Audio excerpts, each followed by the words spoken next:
So let's start with elasticity.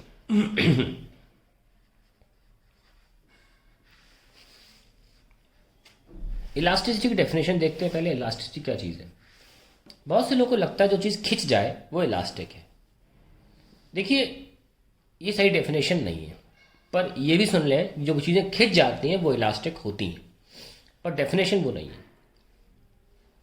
Definition जो है वो देखते हैं। मतलब डेफिनेशन ये सिंपली, इलास्टिसिटी एक बॉडी की प्रॉपर्टी है जिसके कारण अगर आपने बॉडी को डिफॉर्म किया, खींचा, दबाया, कुछ भी किया, वो अपना वापस शेप अटेन कर ले।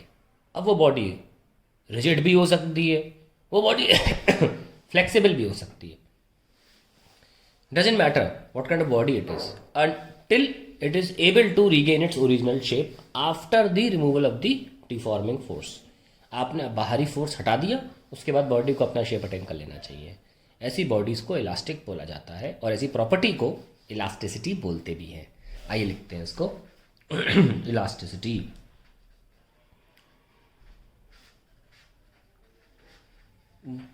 The property by virtue of which a body tends to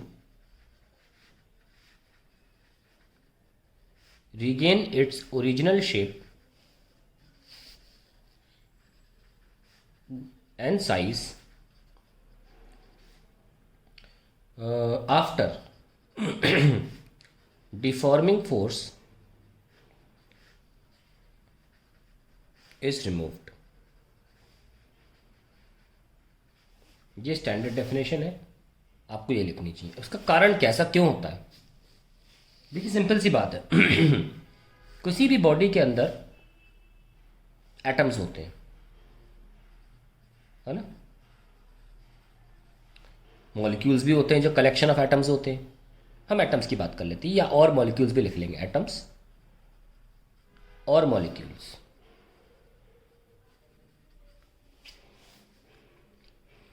इनके बीच में सेपरेशन जो होता है वो बहुत कम होता है। इनके आपस में जो सेपरेशन होता है हम ले लेते हैं आर नॉट। बहुत कम होता है। ये इतना कम होता है कि इनके बीच में एक फोर्स होता है, उन्हें बोलते हैं इंटर एटॉमिक या इंटरमॉलिकुलर फोर्स। क्या बोलते हैं?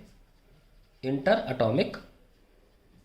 और एटम है तो इंटर एटॉमिक, और मॉलिक्यूल तो इंटर मॉलिक्यूलर फोर्स। इतने करीब होने की वजह से ये फोर्स जो होता है ये अट्रैक्टिव है। ठीक है, तो ये अपनी जगह पर बने हुए हैं। आप इनकी जगह से इनको हिलाओगे तो ये वापस अपनी जगह पर आना चाहेंगे। तो ये अल्टीमेटली क्या कारण हुआ वापस आने का? द इंटरमॉलिकुलर फोर्स है, इंटर एटॉमिक फोर्स। इतने कम दायरे में ये इंटर एटॉमिक इंटरमॉलिकुलर फोर्स जो होते हैं काफ़ी ज़्यादा कंसिडरेबल होते हैं। अगर आप इनका शेप वेप चेंज करना चाहोगे तो अंदर का लैटिस, अंदर का एटॉमिक स्ट्रक्चर बदलेगा, जो ये नहीं चाहते। तो इसीलिए रेजिस्ट करते हैं किसी भी तरीके के चेंज को ऑफ द एटम स्ट्रक्चर।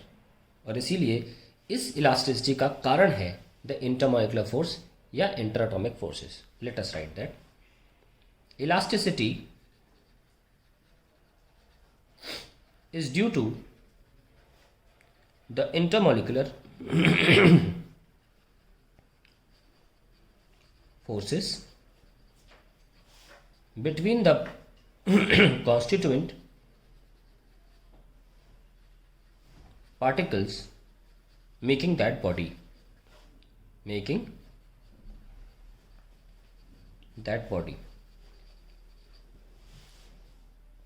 जिन चीज़ों से बॉडी बनी है वो इतने करीब है कि उनके बीच में जो फोर्स है वो उनको दूर जाने नहीं देते, या यूँ कहिए कि जैसा स्ट्रक्चर है वैसे ही रहने देते हैं।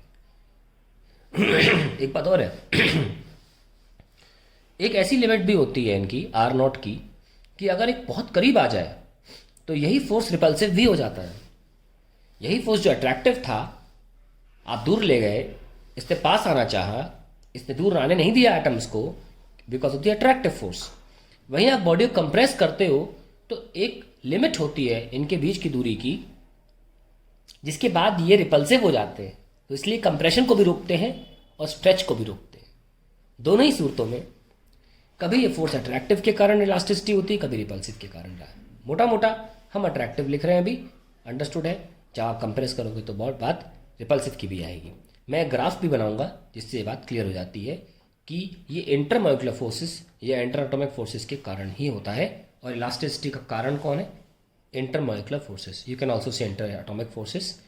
In case the body is such, इसमें मॉलिक्यूल्स ना बनते हो, इसमें एटम्स से ही बात बन जाती है। एनीवेज